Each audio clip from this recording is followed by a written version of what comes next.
PM Modi 50મી વખત વારાણસીની મુલાકાતે કહ્યું, કાશી મારી છે અને હું કાશીનો. વડાપ્રધાન નરેન્દ્ર મોદી 50મી વખત વારાણસીની મુલાકાતે છે. તે દરમિયાન વડાપ્રધાન મોદીએ હજારો કરોડ રૂપિયાના વિકાસ પ્રોજેક્ટ્સનું ઉદ્ઘાટન અને શિલાન્યાસ કર્યો તેમજ જાહેર સભાને સંબોધિત કરી. આ પ્રસંગે વડાપ્રધાન મોદીએ બનારસને 3880 કરોડ રૂપિયાની ભેટ આપી અને રસ્તા, વીજળી, શિક્ષણ અને પ્રવાસન સંબંધિત 44 પ્રોજેક્ટ્સનું ઉદ્ઘાટન કર્યું.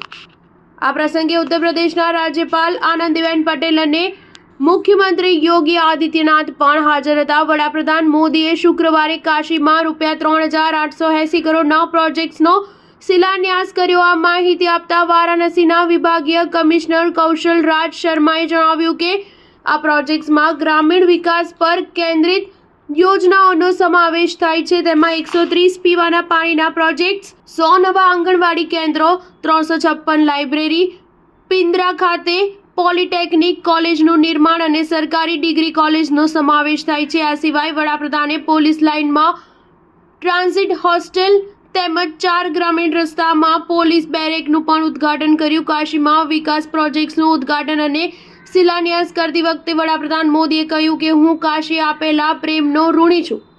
કાશી મારી છે અને હું કાશીનો છું. છેલ્લા 10 વર્ષમાં બનારસના વિકાસને નવી ગતિ મળી છે. હજી કાશી પ્રાચીન નથી, તે પ્રગતિશીલ પણ છે. કાશીએ વારસા સાથે સંતુલન જાળવીને આધુનિકતા અપનાવી છે. કાશી પૂર્વાંચલનો વિકાસ રથ ખેંચી રહી છે. પૂર્વાંચલમાં સુવિધાઓનો વિસ્તાર થઈ રહ્યો છે. કાશી ભારતની વિવિધતાનું સૌથી સુંદર ચિત્ર છે. વડાપ્રધાન મોદીએ વધુમાં કહ્યું કે આજે કાશીમાં ઘણા પ્રોજેક્ટ્સનો શિલાન્યાસ કરવામાં આવ્યો છે. કનેક્ટિવિટી, નળ પાણી અભિયાન, શિક્ષણ, આરોગ્ય અને અન્ય સુવિધાઓના વિસ્તરણ અને દરેક ક્ષેત્ર પરિવાર અને યુવાનોને વધુ સારી સુવિધાઓ પૂરી પાડવાના સંકલ્પ સાથે સંબંધિત ઘણા પ્રોજેક્ટ્સ. આ બધી યોજનાઓ પૂર્વાંચલના વિકાસમાં એક સીમાચિહ્નરૂપ બનવા જઈ રહી છે. સ્ટાર ન્યૂઝ 7 હંમેશા સચ્ચાઈની સાથે.